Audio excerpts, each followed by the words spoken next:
nas videoaulas, que não estejam no canal de física aí, que não esteja no livro, tá? Não precisa se preocupar. Vamos encerrar aí com chave de ouro. O pessoal foi bem na primeira prova aí. Quem não foi também dá para recuperar, não tem problema. Beleza? Pessoal entrando aqui, então, por isso que eu tô me enrolando um pouquinho aqui, tá, pessoal? Então, beleza. Vamos lá. A gente, a princípio, vai fazer 3 questões. Não sei se vai dar tempo. É porque, assim, eu faço vídeo. Se eu faço um vídeo muito longo, ninguém vê até o fim. Se eu faço um vídeo curto, daí talvez não tenha tanta informação. Então, eu acho que eu vou fazer as 3 mesmo, porque essa aqui em especial é meio rápida. Não que ela é fácil, mas ela é rápida. Ok? Então tá. Espero que a gente possa começar aí tranquilamente. Então a gente tem um probleminha clássico aí de física, segundo a lei de Newton, a aplicação da ideia de forças em mais de uma coordenada. Pessoal entrando aí, eu devia ter tipo uma pessoa para me ajudar a colocar os outros na chamada, hein, mas já que não tem. Então, olha só, duas forças horizontais, F1 e F2, agem sobre um disco de 4 quilogramas, que desliza sem atrito sobre o gelo, no qual foi desenhado um sistema de coordenadas XY. A força F1 aponta no sentido positivo do eixo X e tem um módulo 7. A força F2 tem um módulo de 9 newtons, né?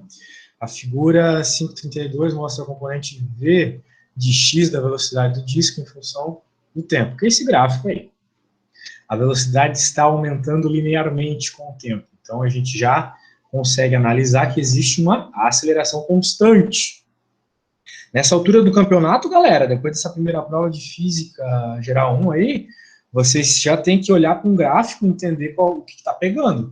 Se a velocidade está linear, ela é uma reta, então vocês têm que ter certeza que o A é constante e tem A, né? Não é zero. E lembrem-se que o A dá a ideia do coeficiente angular dessa reta aí. De qualquer reta, né? Se a gente está falando do gráfico de velocidade por tempo. Beleza. Daí o que, que acontece aqui? Tem duas forças agindo sobre esse corpo. Ok? Mas, né, a gente pode fazer a suposição que o problema pede aqui. Meu Deus, estão falando aqui no chat. Boa noite, boa noite. Então, a gente pode fazer aqui a pistinha, né? De gelo. Nossa, não é preto, não. É azulzinho. Gelo azulzinho. Aí esse disco, ele está tendo um movimento, né? Independe do movimento que ele tem. Porque o que está dando aqui a informação é do objeto em X. Então, isso que importa para a gente. Ele está sofrendo aí alguma força. Na verdade, ele está sofrendo basicamente duas forças que o problema já nos deu algumas informações sobre elas. Quando eu parar a aula assim é porque eu estou tendo que colocar a gente na chamada. Tá, pessoal?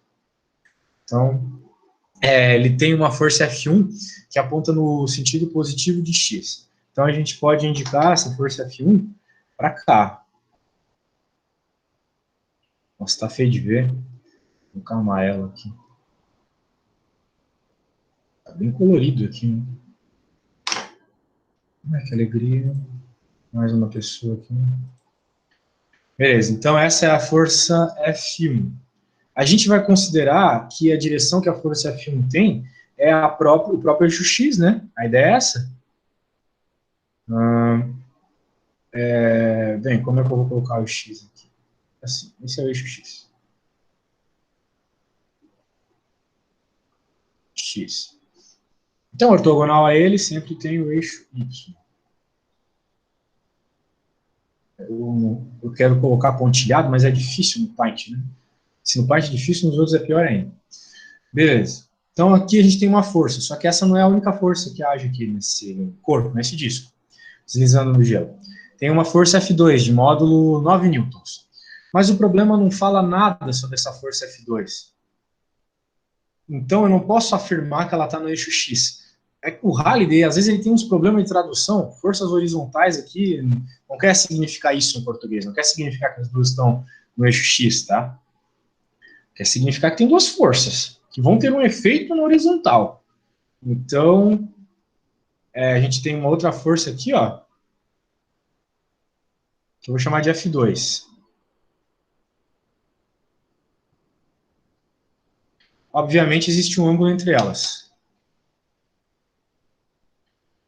Mas qual é o grande lance aqui? É que esse ângulo entre elas, pessoal, é o mesmo ângulo que a força 2 tem com o eixo X. Esse é o pulo do gato na questão, esse é o bizu.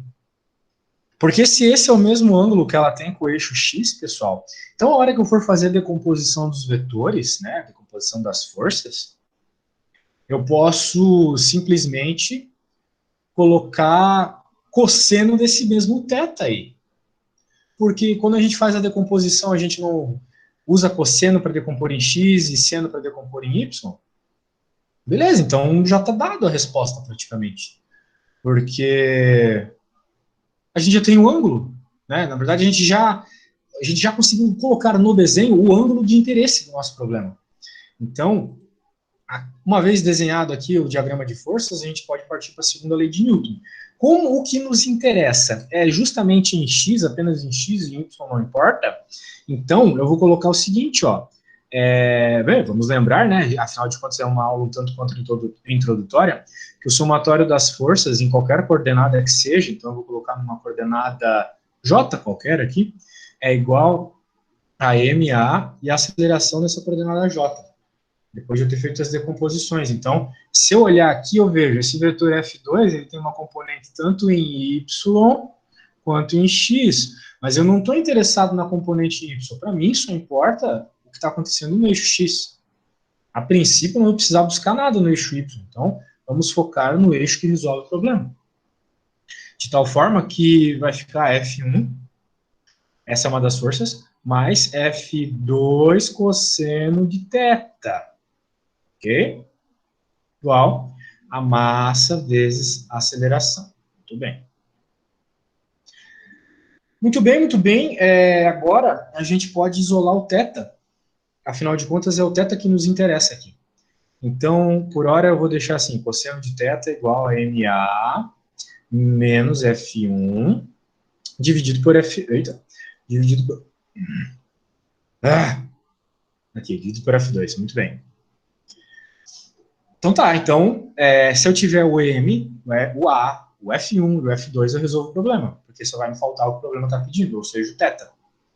Se eu olhar para o enunciado, eu tenho F1, que é 7 newtons, tenho F2, que é 9 newtons, tenho M, que é 4 quilos, e não tenho aceleração.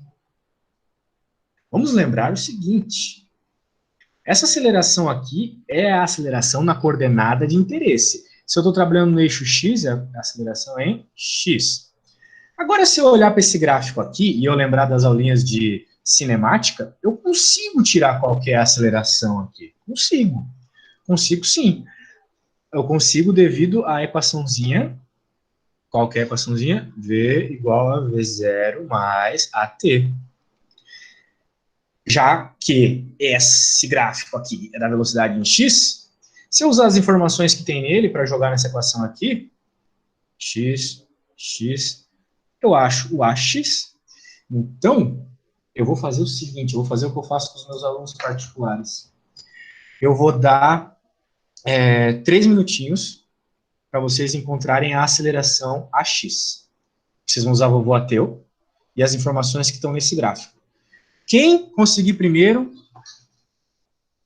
eu vou ficar bem contente, vai que ganha um pontinho na prova. Já volto, tá? Achar a aceleração.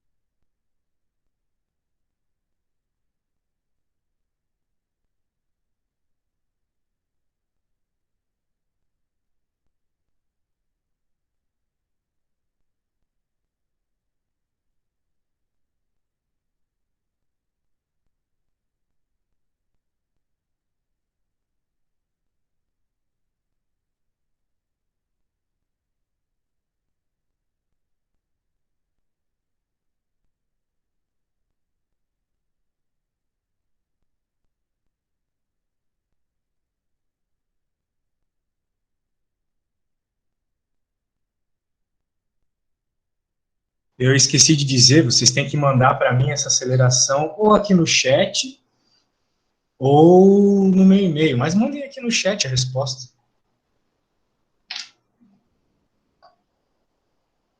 Não é difícil, né, gente? Olha só, vocês já estão bem em cálculo, né? Vocês já sabem tirar pontos de um gráfico e colocar na equação da reta, né? Equação da reta, que aqui no nosso caso é a mesma equação do vovô ateu ali.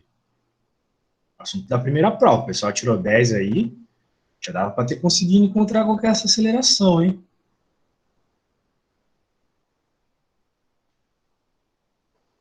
Não me decepcionem.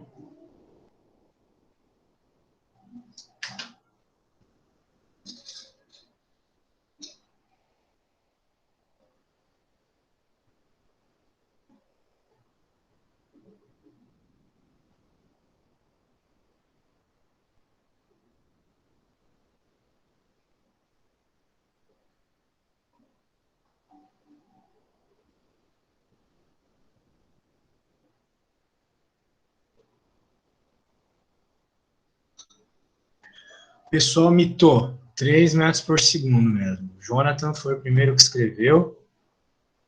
Parabéns aí. Na hora da prova, eu lembrar do seu nome. Tudo bem para quem errou ou não conseguiu, natural, natural. Vocês acabaram de entrar na graduação, eventualmente vocês vão bater o olho numa reta, já vão conseguir encontrar qual que é o coeficiente angular dela. Vai ser bem natural daqui para frente. Tá bom? Então, tá bom. Então, realmente é 3. Quem não entendeu, eu mostro. Vamos lá. Deixa eu dar uma arrumada aqui no Paint. Né? Veja que essa equação, pessoal, ela te dá, né, a velocidade em função do tempo. É conhecida, vou bater, né? Lá do ensino médio vocês conhecem, não. Equação da velocidade na cinemática MRUV. Então, eu posso tirar pontos aqui, quantos eu quiser, para tirar as informações que me interessam, né? Por exemplo, eu posso verificar aqui já de cara que tem esse ponto aqui, por exemplo, ó,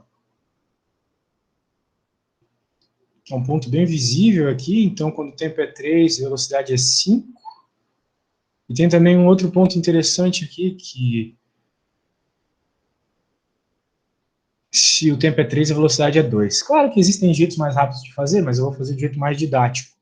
Afinal de contas, todo mundo sabe que se a gente tem uma reta, a gente precisa de 2 pontos para encontrar a equação dessa reta.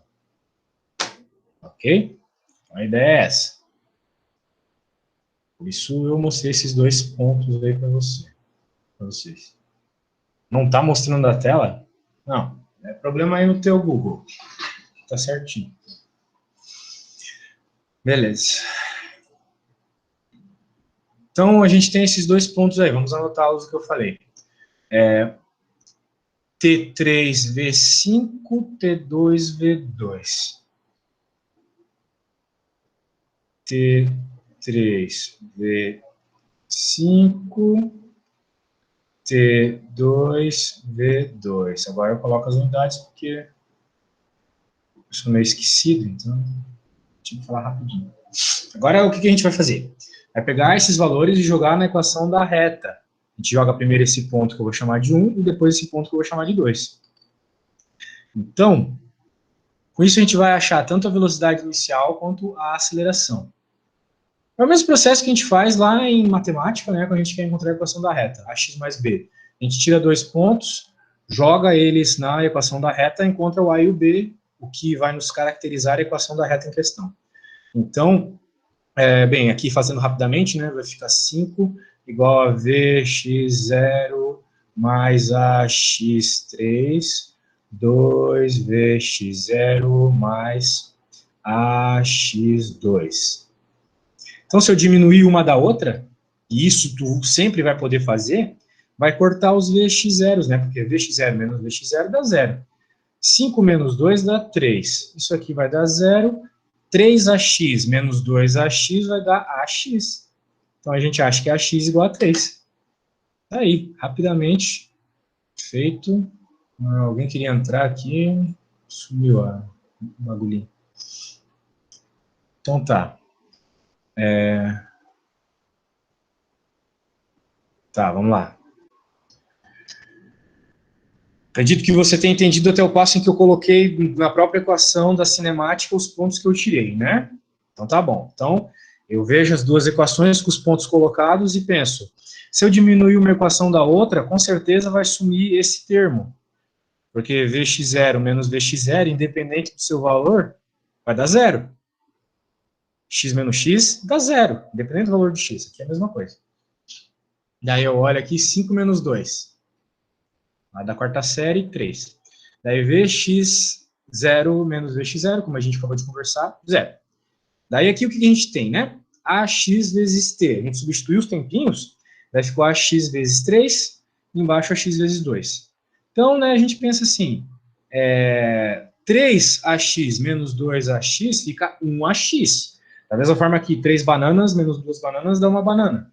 Não é porque tem uma letra ali, alguma coisa, que a lógica não se aplica, né? Então, 3 de uma coisa menos 2 dessa mesma coisa, sobra 1 dessa coisa. Então, AX. Ok?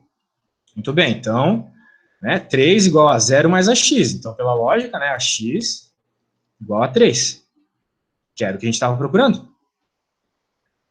3 metros por segundo ao quadrado. Por que isso era importante? Para resolver essa conta aqui, ó.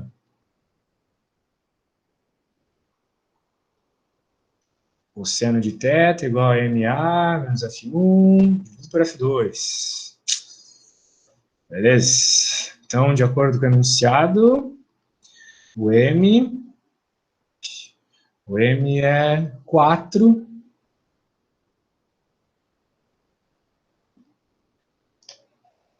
M é 4. A aceleração é 3, a gente acabou de obter. O F1 é 7, se não me engano. Isso, 7 o F1. Escrevendo essas coisas digitalmente alto. 7 e o F2 é 9. Então, 4 vezes 3, 12, menos 7, 5. 5 sobre 9. Cosseno de θ, então, é 5 sobre 9. Resultado faz sentido? Faz sentido. Porque o cosseno de θ tem que ser sempre um valor entre menos 1 e 1. Tem um valor entre menos 1 e 1. Mas o problema não pede o cosseno de θ, o problema pede o θ. Então, o que a gente faz? A gente vai na calculadora e escreve arco cosseno de 5 nonos. E o arco cosseno de 5 nonos, de acordo com a minha calculadora, é 56 graus. Ok? Então, recapitulando o problema. Tínhamos um disco se movendo na direção x e y, mas o gráfico de velocidade era só da velocidade em x. O problema nos pediu o ângulo entre as forças. Então, tinha que ter a visão além do alcance para perceber o seguinte. O ângulo entre as forças é o mesmo ângulo entre a força F2 e a horizontal, que é justamente onde a F1 está. Por isso que o ângulo entre F2 e horizontal é o ângulo entre F2 e F1. Afinal de contas, F1 está na horizontal, está no eixo X. Então, a gente, se encontrar esse ângulo entre essas forças, encontra que o problema está pedindo, né? E se a gente utilizar a segunda lei de Newton, o cosseno de θ que aparece aqui, aparece porque ele é o cosseno com a horizontal. Mas, neste problema, também é o ângulo entre as forças. Olha que maravilha. Então, a interpretação aqui é importante. Então, a gente isola ele com álgebrazinha básica e percebe que só precisa de MA, F1 e F2. Temos tudo, menos o A. O enunciado deu tudo bem explícito, menos o A. O A a gente tira do gráfico. O gráfico é a velocidade em x. O A dessa equação também é o A de x. É o A na componente x. Então, se eu olho para o gráfico, consigo identificar a equação da velocidade, consigo achar a aceleração. Tiro 2 pontos, faço que nem a gente faz em cálculo, quando quer encontrar a equação da função do primeiro grau, né, de uma reta dada, jogo os pontos, diminuindo o outro, isolo o A, achamos a aceleração. A aceleração aqui faz o papel do coeficiente angular da equação da reta. Então, quem lembra lá da equação da reta, que estudou para o vestibular, sabe fazer isso aqui. Substitui Observa que o cosseno de θ é 5 nonos, isso não é a resposta ainda, a resposta é o ângulo 56, que sai pelo, que sai pelo arco cosseno lá da calculadora. Né? Isso aí a gente não pode fugir da calculadora, infelizmente. No geral, né, existem alguns ângulos notáveis que são simples de lembrar, mas no geral a gente precisa da calculadora nesse tipo de problema. Ok? Então, agora eu vou fazer o seguinte, eu vou colocar outra questão. Vocês, assim, foram bem gentis comigo, né? Tudo questãozinha 3 estrelas do Halliday. Super gente boa, vocês. Mas tudo bem, tem que ser assim mesmo. Agora eu vou salvar isso aqui para postar lá para vocês depois, darem uma olhadinha, claro. E, novo... Agora vamos resolver esse aqui. Esse problema é um problema que eu gosto muito, que eu discutia muito com os colegas meus lá do doutorado. Como ele é bonito, né? O fato de a corda estar tensionada, então a gente tem a tensão da corda devido ao giro da haste. É muito interessante isso. Muito interessante, muito bonito. Esse aqui foi um dos problemas que eu estudei para passar no processo aqui do IFC, por sinal. Então, o que acontece, né? Vou ler aqui para vocês. A gente tentar entender o que está rolando. Na figura abaixo, né, uma bola de 1,34 kg é ligada por meio de 2 fios de massa desprezível, cada um com comprimento L, 1,70, e uma haste vertical giratória. Giratória. Os fios estão amarrados à haste a uma distância de 1,70. Um do outro estão esticados. A tensão no fio é de 35 newtons. A tensão do fio é de 35 newtons. Essa é uma informação muito importante. Determine a tensão do fio de baixo, o módulo da força resultante, que está sujeito à bola, a velocidade escalar da bola, a direção da força resultante. Então, está sendo pedido aqui muitas coisas, né? Mas todas bem factíveis, quando a gente tenta resolver esse problema utilizando o diagrama do corpo livre.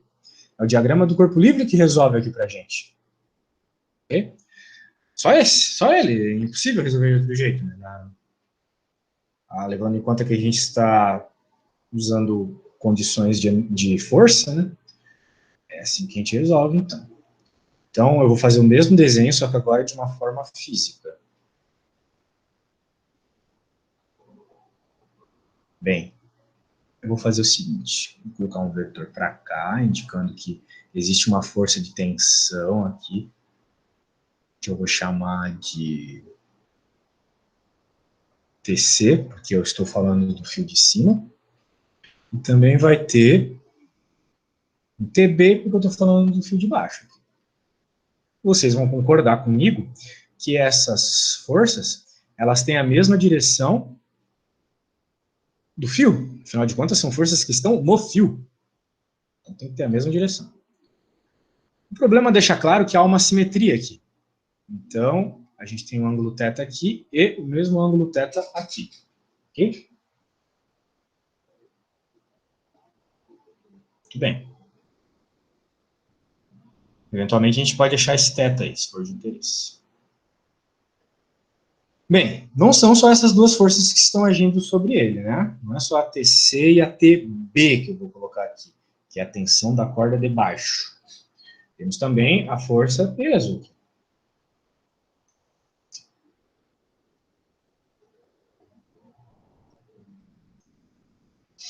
Beleza. São essas forças. Não tem mais nada aqui agindo sobre esse corpo. Não tem força normal porque ele não está sobre uma superfície. Ok? Beleza. Então é isso, a princípio é isso. Agora a gente pode escrever as equações que forem do nosso interesse para resolver o que o problema está pedindo. Ele pede a tensão do fio de baixo, né? Beleza. Então, a gente pode escrever as equações aqui pela segunda lei de Newton, que vão nos trazer essa informação do fio de baixo. O problema é que não está muito evidente, né? Porque a gente não tem tantas informações assim. Não tem muitas informações nesse problema. Então a gente vai ter que ir pescando aos poucos. Obviamente, a gente vai encontrar essas forças utilizando a lei de Newton. Mas em qual coordenada, né? Em x ou em y? Não sei. Então, por isso, a gente vai escrever as duas coordenadas. E a gente tem informação para as duas coordenadas. Então, vamos escrever primeiro em x. Ok? Então, se eu for escrever as forças que estão agindo em x, eu tenho que tomar o cuidado de sempre pegar, né, a componente aqui em x das forças. Beleza? Os componentes em x das forças, que são os vetores que vão ficar aqui sobre essa coisa vermelha, né, sobre a retinha simétrica aqui. O desenho vai ficar um pouco poluído, mas é importante para vocês verem aqui, né, os vetores que formam a força na componente x. Então, são as componentes de TC e de TB. Só isso. Vamos considerar para a esquerda positivo, só para facilitar um pouco. Então, vai ficar TC, cosseno de θ, ok? Mais TB, também, cosseno de θ, igual. Daí eu pergunto a vocês, né, meus caros, está ocorrendo um movimento no eixo X? Vocês podem olhar para o problema, pensar assim, pô, o negócio está girando, né? Então, ele gira tipo no eixo Z. Seria uma coisa assim, ó, passa por trás e volta. Muito bem, é verdade. O que realmente é interessante aqui é esse movimento em Z, né? Se a gente pudesse ver um gifzinho, a bolinha ia aumentar, depois ia diminuir porque ia para trás, etc. Mas a questão é a seguinte também. Digamos que a bolinha, né, por estar girando devido à haste giratória, ela se moveu e começou, vou pôr ela de rosa, porque a bolinha é rosa, e apareceu aqui. Claro que a gente sabe que, tipo, esse pontinho está vindo na direção do nosso rosto, né, ao olhar aqui para a tela do computador. Mas, ou seja, tem essa variação em Z, né, nesse eixo Z, o eixo da distância aqui do nosso rosto até a tela. Mas ele também se moveu em X, porque ele estava aqui em X, estava aqui nessa posição de X e veio para cá. Então ele também se move em X. Então, se ele se move em X, tem que ter alguma coisa diferente de zero aqui. Massa vezes aceleração. Agora que entra uma informação interessante. Como esse movimento é circular, eu posso afirmar que a aceleração é a aceleração centrípeta, que é dada por essa equação. Que é dada por essa equação aqui.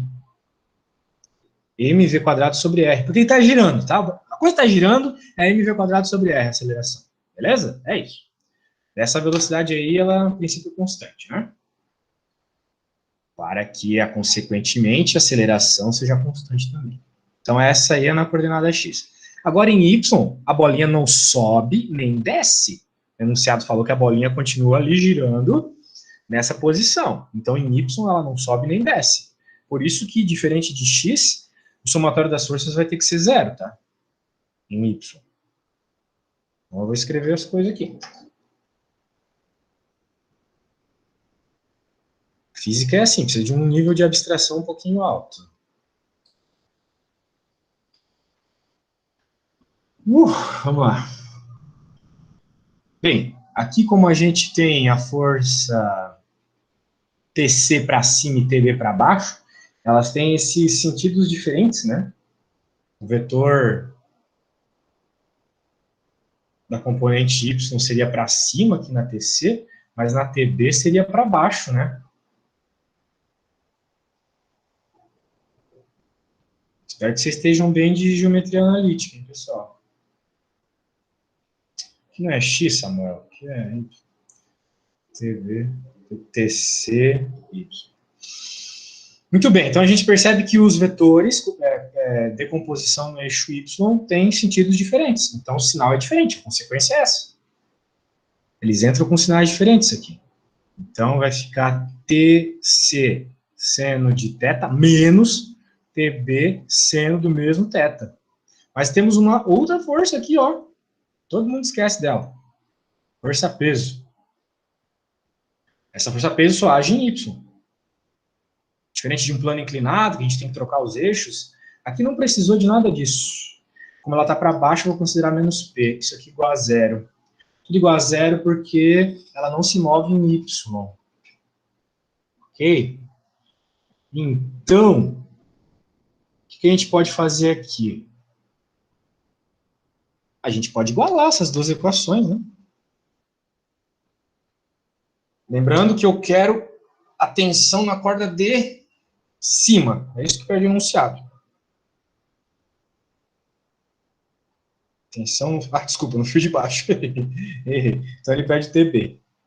Tudo bem, pede TB e dá as outras informações. Se ele pede o TB, qual é o ponto? O que eu estou falando disso agora? Vamos isolar o TB. A gente sempre em física tem que resolver os problemas algebricamente primeiro. É lá no fim que a gente joga os números, tá? É lá no fim. A gente não se preocupa com isso antes. Então, como a gente quer achar o valor de TB, nós precisamos isolá-lo. Ok? Nós precisamos isolá-lo. As informações que o enunciado nos dá são bem vastas até. Bem vastas. O enunciado nos dá TC, nos dá cosseno do ângulo, né? Ó. Ele dá o TC aqui. Ele não nos dá o cosseno do ângulo direto, mas nos dá por relação de triângulos. Ele dá a massa.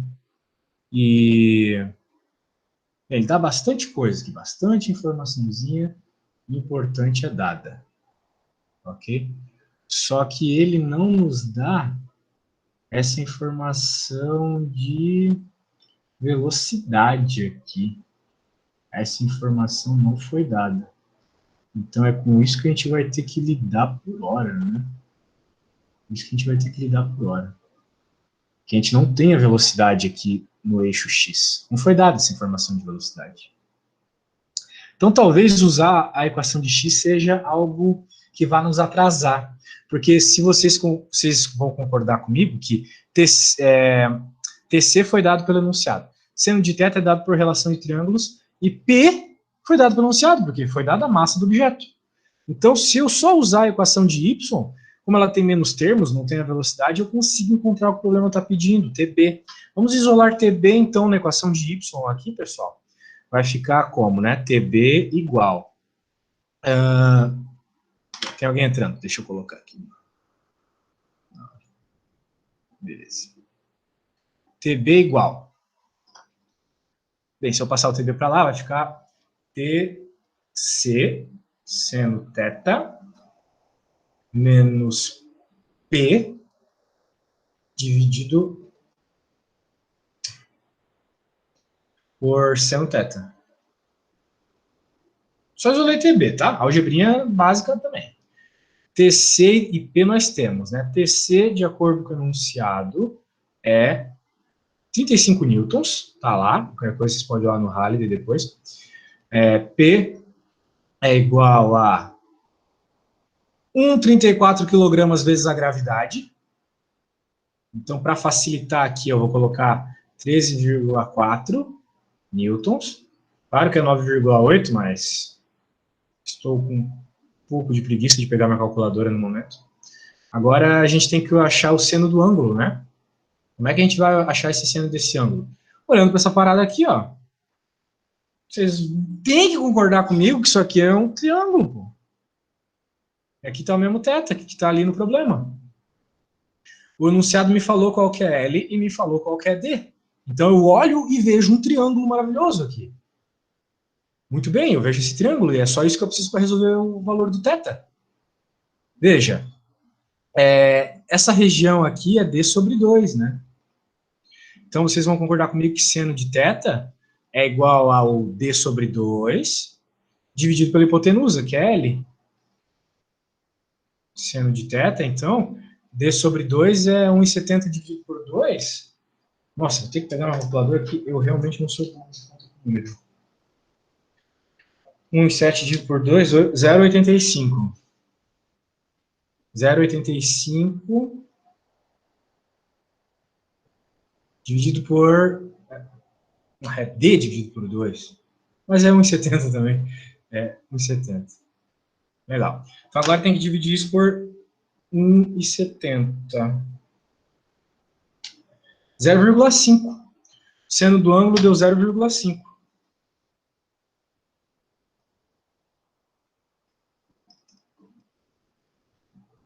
Vou pedir aqui para vocês refazerem. Mas é 0,5. Refaçam como exercício. Muito bem, então agora a gente pode achar o valor do TB, que é a primeira coisa que o programa pede. 35 vezes 0,5 menos 13,4 dividido por 0,5. Então, 35 menos 13,4 vezes 2, 8,2. Atenção na corda de cima, é 8,2. O que? Newtons. Corda de baixo, desculpa. Estou falando de cima, mas é de baixo. Desculpa, pessoal. Esse B é de corda de baixo. Tração da corda de baixo. Estou com essa corda de cima na cabeça, não sei porquê. Acho que eu quero me enforcar com ela. B. Módulo da força resultante. Encontramos a primeira coisa que era pedida, agora vamos encontrar a segunda. O módulo da força resultante, Fs, a que está sujeita à bola. Muito bem. A força resultante em que a bola está sujeita está associado com todas essas forças aqui agindo sobre ela. Ok? Todas essas forças aqui. Mas, qual é o ponto, pessoal? A força resultante é a segunda lei de Newton, ok? É a força que gera movimento. Isso é a força resultante. Esse somatório, ele é também chamado de força resultante, somatório das forças. A força resultante, então, é a massa vezes a aceleração. Se eu olhar para as minhas decomposições, eu só tenho força resultante no eixo X. Ó, aqui tem alguma coisa. No lado direito do igual. No Y não tem. Então, vamos dizer assim, a resultante das componentes em Y é zero. Então não tem resultante. Ser zero significa não ter resultante. Então a resultante, a força resultante, ela vai ser dada por essa equação aqui. Ok, pessoal? Que é o próprio mv ao quadrado sobre r. Isso é a força resultante aqui, ó. O somatório das forças é igual a isso. O somatório das forças é igual a isso. Então eu quero esse somatório de forças, que pode ser dado então por isso aqui, ó. Simplesmente isso aqui, que é tudo informação que eu tenho agora que eu achei o TB. Ok? Muito bem. Então vamos achar o somatório das forças. Somatório das forças, se eu olhar a equaçãozinha lá, eu posso até isolar o cosseno de θ. Vai ficar TC mais TB cosseno de θ. Né? Daí, vamos lá, somatório das forças. TC, não lembro já, acabei de ver qual era o TC. 35. Está no enunciado, coisa veio lá. TB, 8,2, acabamos de obter. Cosseno de θ, bem, eu achei que o seno de θ é 0,5. Quando o seno de θ é 0,5, 1/2, em outras palavras, o cosseno é raiz de 3 sobre 2. Tá bom?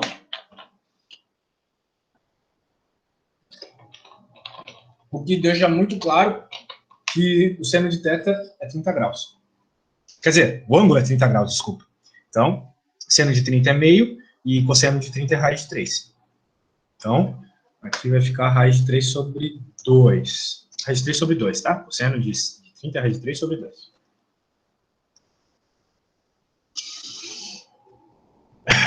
Vamos lá. Então, né? Essa conta aqui eu vou ter que novamente fazer na calculadora. Raiz de 3 é 1,73 dividido por 2. Raiz de 3 é isso, né? Dividido por 2. vezes 35 mais, opa, mais 8,2. Então, significa que o somatório das forças resultantes, ao realizar essa conta aqui, deu 37,4. Ó, quero que vocês tomem um cuidado aqui, tá, pessoal? Que é o seguinte, preste atenção no que eu vou falar agora. Eu fazendo essas coisas na frente de vocês é óbvio. Só que essa interpretação que eu fiz da força resultante, ela não é simples, tá? Vocês olharem e perceberem que vocês podem ignorar completamente o que está no Y, é um negócio até que assusta aluno. Aluno acha que assim, tá na questão, tem que usar em tudo, né? Não é bem assim. Show? Então a gente só usa onde existe uma resultante. Vamos para a próxima. A velocidade escalar da bola. É o V aqui. Então, para encontrar o V, eu preciso do M e do R. O M eu tenho, o R... Qual que é o R, né? É o R desse movimento circular, que é essa coisa aqui, ó, essa partezinha. Isso aqui é o raio da circunferência que essa bola está girando. Fechem os olhos, respirem um pouco e imaginem essa bola girando. Ela não vai girar exatamente presa, né, vamos pensar assim, com essa distância desse fio preto ali, que eu indiquei por essas duas coisinhas vermelhas, ela vai girar em torno dessa haste giratória. E esse fiozinho preto ele vai ser o raio dessa circunferência de giro, né, que essa bolinha está desenhando enquanto gira. Então a gente tem que achar essa partezinha preta ali, que novamente a gente acha por relação de triângulo, né? Porque essa parte aqui é o cosseno do ângulo. É dado pelo cosseno do ângulo. Então vamos lá. O raio é o cateto oposto. CAC. O cateto oposto é dado pelo cosseno, né? Cateto oposto. Cateto adjacente, desculpa. Dividido pela hipotenusa. Cosseno de θ é cateto adjacente dividido pela hipotenusa. Eu já sei, pelo que eu conversei com vocês, que o cosseno de θ é raiz de 3 sobre 2. Cateto adjacente é o raio que a gente está procurando. E a hipotenusa é o L, que é 1,70. Ok? Como raiz... Ó, veja como a gente resolve as contas rápido assim, para não precisar ficar usando calculador. A gente acabou de ver que raiz de 3 é quase 1,7. Então, se eu passar multiplicando 1,7, vai ficar como se fosse raiz de 3 ao quadrado. Então, vai ficar 3, porque raiz de 3 ao quadrado é 3, igual a 2R. Logo, R é igual a 3 meios. Fechou? Jeito rápido de resolver a conta aí. Tá? Isso aqui, ó, vou colocar aqui do ladinho, para quem não pegou. 1,7 é aproximadamente raiz de 3. Tá bom? Beleza. Então, bem, o R é isso. Então, agora é só lembrar, né, que a gente acabou de achar que o somatório das forças é igual a mv quadrado sobre R. Pessoal, se alguém for daltônico e tiver dificuldade de ver o vermelho aqui, fala, tá? Eu sei que eu tenho uns alunos com esse problema. 37,4 igual massa, de acordo com o enunciado, 1,34. Velocidade é o que eu quero achar. Dividido por 3 meios. Daí vocês isolam a velocidade aqui. Vocês vão achar... Sei lá como vocês vão achar, tem que fazer uma calculadora isso. 37,4 vezes 1,5 por 1,34. Raiz 6,47, por aí.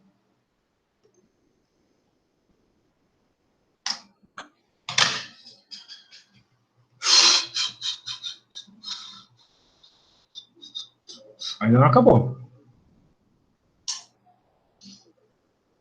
D, a direção da força resultante.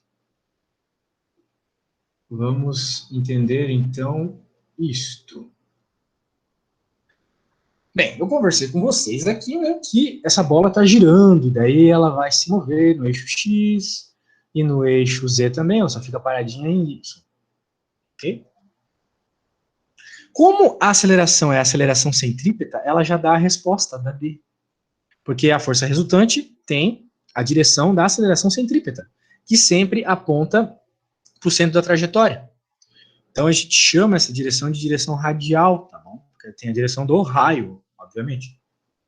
Então a resposta é essa, direção radial ou direção da aceleração centrípeta, que aponta para o centro da trajetória. Que no caso é a haste aí, né? Tá apontando para a haste sempre. Fechou-lhes? Vamos para a última.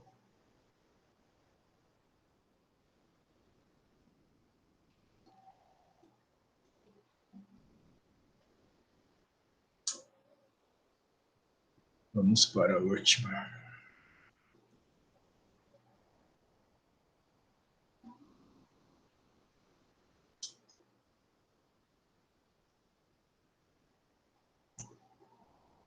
Novamente, pessoal, qualquer dúvida, faça que nem o colega lá, pergunte, tá? Eu gosto de aluno que pergunta. Beleza, vamos lá. Então, temos um probleminha completíssimo, com polia, com bloquinhos, plano inclinado, juntou tudo que tem de mais legal. A figura abaixo mostra uma caixa de massa M2, 1 kg, sobre um plano inclinado, sem atrito, de ângulo θ igual a 30 graus. Ela está ligada por uma corda de massa desprezível a uma caixa de 3 kg sobre uma superfície horizontal também sem atrito. A polia não tem atrito e sua massa é desprezível. Se o módulo da força horizontal é 2,3 newtons, qual a tensão da corda? Qual é o maior valor que o módulo de F pode ter sem que a corda fique frouxa? Então, olha o que está acontecendo. O bloco de baixo está puxando o de bloco de cima. Muito bem. Só que tem algo na realidade, empurrando esse bloco de cima também. Dependendo da intensidade da força dessa força aí, a corda vai ficar frouxa, né? Imagina. Isso aí é básico, né? Imagina vocês estão puxando o carro com uma corda, e daí vem o Hulk atrás do carro e empurra ele. A corda vai ficar frouxa. Eu não consigo pensar num exemplo melhor que esse. Foi esse que veio na minha cabeça. É isso. A corda estava bem esticadinha porque o bloco de baixo está puxando o de cima. Mas se vier uma força aqui no bloco de cima, dependendo da intensidade, se for uma força forte, né, uma força bem intensa, ela vai deixar essa cordinha frouxa. Então a gente quer saber qual que é essa força, né, qual que é o limite para que ela não fique frouxa. Ok? Então, novamente, como é um problema de bloquinhos e muitas forças agindo aí, a gente tem que fazer um diagrama do corpo livre.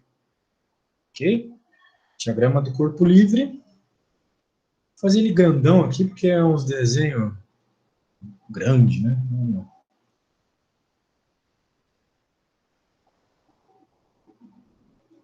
Então a gente tem um bloco aqui, tem outro bloco aqui. Tem que fazer na diagonal. Ó, agora como a gente está sobre uma superfície, pessoal, vai ter a força normal, hein? Tem que cuidar com isso. Vamos ver. Aqui nesse bloco tem a força de tensão da corda, tem a força peso normal, e tem uma outra força aqui também, empurrando, né? Ah, meu Deus. Deu a tecla de aderência aqui, eu nunca sei se tem que apertar sim ou não. Desabilitar esse atalho? Sim. F. Beleza. Será que isso fechou alguma coisa aqui? Não. Ó, se der algum erro aí, vocês falem, hein? Professor, a prova vai ser dada mais cedo como a última? Acho que sim. Nossa, desculpa aí, galera. Faltou umas mensagens aqui. Luísa passando mal. Melhoras para ela. A prova vai ser dada? Sim, a princípio. Professor, mas nesse primeiro bloco o eixo Y não é desprezível? Bem, o eixo ele nunca é desprezível, Mas eu entendi tua dúvida. Se as forças que estão agindo em Y são desprezíveis, ou seja, elas não vão interferir no nosso cálculo. Muito bem perguntado, Caleb. Elas realmente não vão interferir no nosso cálculo. Eu coloquei elas só pelo fato de eu estar fazendo o diagrama do corpo livre. E, bem, é importante mostrar todas as forças, né? Por mais que elas não entrem no cálculo. Muito bem. Aqui a gente vai ter essa força aqui, vou fazer assim, esse negocinho. E daí tem a força de tração da corda para cá agora. A força normal é sempre normal, por isso o nome normal, normal à superfície, já que a superfície é inclinada, normal também será. Então, aqui tem uma normal. Bem, esse é o bloco 1, então eu vou chamar tudo de 1 aqui. 1. E esse aqui é normal 2, porque é do bloco 2, e o peso do bloco 2 também. E daí tem a tração, que é a mesma, né? A gente está falando da mesma corda, então é a mesma tração. Diferente do outro problema, que eram duas cordas distintas, tá, pessoal? Tem que cuidar com isso, tá, pessoal? Aqui a tração é a mesma, porque é a mesma corda. E... qual é o POC, né? Eu fiz errado aqui. Não está errado, está só não muito bem explicado. Que essas duas forças que estão agindo aqui, elas são as decomposições da força peso original, né? A força peso original é uma força que sempre aponta centro da Terra. Só que como essa coordenada não é interessante num plano inclinado... Ah, meu Deus, tô dando uns barulhos esquisitos quando aperto Ctrl agora. Estou jogando Atari aqui. Tá, anyway. Essas forças aqui, elas são a decomposição da força-peso nas novas coordenadas XY, tá bom? A gente sempre tem que fazer isso quando for trabalhar com plano inclinado. Vocês podem pensar, não, mas aqui me parece que talvez deixar o x e o y normal, vocês vão errar, vocês não vão conseguir fazer a conta. Simplesmente assim, tá? Eu digo isso porque eu já tentei muito, já errei muito. Então, vocês sempre têm que transformar as coordenadas. Então, eu acredito, assim, que as aulas... né, o bom do professor, né, é que ele oriente, assim, o que ele já se ferrou bastante na vida, né? Porque, bem, conteúdo tem no Google, no livro, né, no YouTube, mas provavelmente nesses lugares não vai estar dizendo, né, o que vocês devem prestar atenção, porque é comum de errar. Então, eu estou dizendo para vocês, é muito comum o aluno acreditar que consegue resolver isso aqui na coordenada normal, XY. Não vai conseguir. Tem que passar para as novas coordenadas. Que são dadas mediante, né, esse ângulozinho aqui. Ângulozinho θ. Bom? Então, vamos lembrar, né, o que o problema pede? Qual é a tensão da corda? Isso que o problema pede. Então, eu vou colocar aqui que A quer a tensão. Muito bem. Bem, se eu quero achar a tensão, né, eu preciso, então, escrever a segunda lei de Newton. Porque a segunda lei de Newton que relaciona as forças que tem no meu problema. Então, ao fazer a segunda lei de Newton, eu posso fazê-la considerando só o eixo X de cada um dos blocos, né? No caso desse bloco aqui, o eixo X é esse eixo aqui, né? E desse é esse aqui. Por quê, né? Por causa da pergunta que o Caleb muito bem fez. Em Y não tem movimento. Então não vai ter resultante de forças, vai ser zero, não vai nos ajudar em nada. Normal ser igual a peso não me responde nada. E é o que vai acontecer aqui. E a princípio também é o que vai acontecer aqui, né? A normal aqui vai ser igual a componente Y da peso. Então vamos nos preocupar apenas com a componente X de cada bloco. Daí que entra uma coisa importante também. Segunda lei de Newton é em cada coordenada e em cada corpo. Então vocês vão fazer uma somatória de forças igual a MA para esse bloco M1 e outra para esse bloco M2. Não tem como vocês, numa mesma lei de Newton, fazer a força de dois corpos, pelo menos não em física geral 1, tá? Esse é um problema que o Newton foi resolver só muito tarde na história da física e, por sinal, foi o problema que acabou resultando na equação do movimento dos corpos celestes. Né? Se vocês pensarem, para calcular o movimento da Terra, vocês têm que calcular também o movimento do Sol, né? Porque o Sol está se mexendo em relação à Terra, devido à força da tração gravitacional. Então, é um problema que tem movimento de dois corpos ao mesmo tempo. Mas aqui, a gente não vai fazer isso. A gente vai trabalhar com um corpo de cada vez, tá, pessoal? Então, primeiro, somatório de forças igual a MA do M1, depois do M2. Então, estamos preocupados em X, né?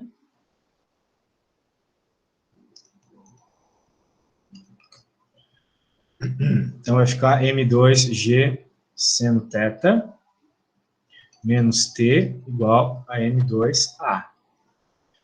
Eu já vou explicar cada uma dessas, né? Porque isso aqui é bem trivial, mas é bom explicar. F mais T igual a M1A. Essa é básica aqui, ó, né? As duas forças estão apontando para o mesmo lado. Então, F mais T, duas forças, igual a massa da aceleração desse bloco. M1A. Muito bem.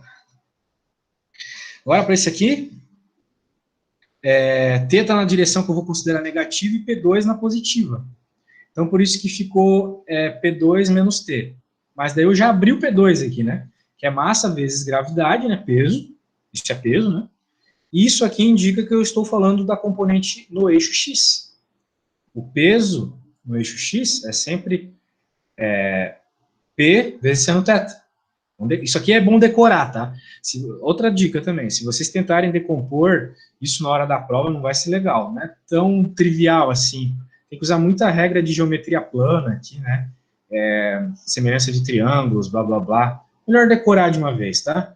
Que o P2 é P seno θ. O P de X, desculpa, peso de X vai ser sempre P seno θ, tá, pessoal?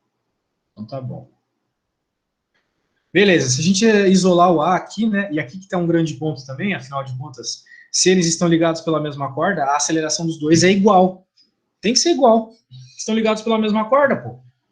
Imagina se vocês começam a puxar, né, um carro novamente, e daí vocês puxam ele vai andar devagarinho. Por quê? Porque vocês estão andando devagarinho também. Então, a aceleração numa corda, ela sempre traz essa conexão, né? A aceleração dos dois corpos conectados na corda é a mesma. Então, se a gente isolar, novamente por matemática básica, a gente vai ter M2G seno θ mais F iguales a M1 mais M2. Caramba, aula, mas que o pessoal esteja atento aí, já passou uma hora eu falando aqui. Poderia somar as duas equações? Sim. Na verdade, é isso que eu fiz aqui. Somar e isolar, né? Tanto faz, o jeito que você achar mais apropriado, né? Às vezes é melhor somar, às vezes é melhor isolar. Aqui é melhor somar porque tem menos T e mais T, né? Então você some com uma das incógnitas, encontra só a outra aqui. Então ficou A em função de coisas que a gente sabe, né? M2 a gente sabe, G a gente sabe, C a gente sabe, F a gente sabe, M1 a gente sabe. A gente acha aceleração. Se a gente jogar os dados, né? Isso aqui, pessoal, só jogar os dadinhos, né? O enunciado deu. O enunciado deu que o M2 é quanto? Lá vai eu procurar o M2 e M1. M2 é 1 e M1 eu escondi. M1 é 3.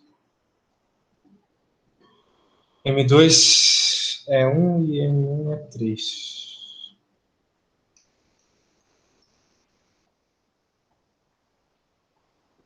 Seno de θ. Seno de 30 graus. Beleza, pelo menos isso. Mais F, que é 2,3, de acordo com o enunciado, qualquer coisa olhem lá.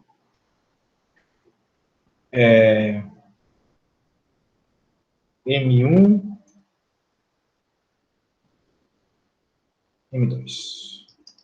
Daí aqui, ó, é que nem quando a gente vai na igreja, né? Não sei se vocês vão na igreja ainda, recomendo que vão. Fazendo exatas tem que ir, senão não vai dar muito certo. Como quando a gente vai na igreja, o pastor fala lá qual que é o versículo, ele lê, e daí diz pra gente conferir, pô, por que tu vai na igreja? Então você não confia no cara. Aqui eu peço que vocês confiem em mim, e a gente vai encontrar então que a aceleração é 1,8 metros por segundo ao quadrado, tá? Depois de fazer todas essas contas que eu não vou refazer. Já fiz uma vez, não vou refazer. Muito bem. Mas isso não é o que o problema está pedindo. O problema está pedindo t. Então, se a gente pegar, por exemplo, essa equação aqui e substituir a aceleração, a gente encontra qual que é o t. Então, eu vou escrever aqui. Uma vez feita a equação da segunda lei de Newton e substituído a aceleração, que era a informação não contida no enunciado, podemos achar a tensão da corda. E é a tensão da corda, não é das cordas. É uma corda só, e é uma tensão só. Então, vai ficar o quê? T igual M1, já me esqueci, acho que é 3. 1,8 menos F, que é 2,3. Bem, isso aqui vai dar 3,1. Tá aí. E isso era o que o problema pedia. O problema pede mais coisas. Ele pede a força máxima que pode ser aplicada no bloco de cima para que a corda não fique frouxa. Ok? Então, existe uma força máxima para que a corda não fique frouxa. Essa força, ela meio que anula a tensão da corda. Ok? Então, a gente tem que pensar o seguinte, né? Vamos olhar aqui para a primeira equação. F mais T igual a M1A. Equação do bloco de cima. É esse F aqui que, se eu aumentar muito, a corda vai ficar frouxa. Ok? Muito bem. Muito bem. O que a gente pode pensar que está ocorrendo aqui, né? Vocês vão concordar comigo que a aceleração ela está estritamente ligada com a gravidade, ok? Vejam aqui. Se não tivesse essa força da gravidade puxando devido ao P2x, não existiria movimento dos blocos, não existiria aceleração desses blocos, do bloco de cima, precisamente. Né? Então, o que vai acontecer? Se não tiver nenhuma força agindo aqui, né, quer dizer, se tiver uma força muito alta agindo aqui, né, mais precisamente falando, o que vai acontecer é que a aceleração desse bloco, né, vai estar associado única e exclusivamente com a força P2x. Ok? Vamos pensar isso num primeiro momento.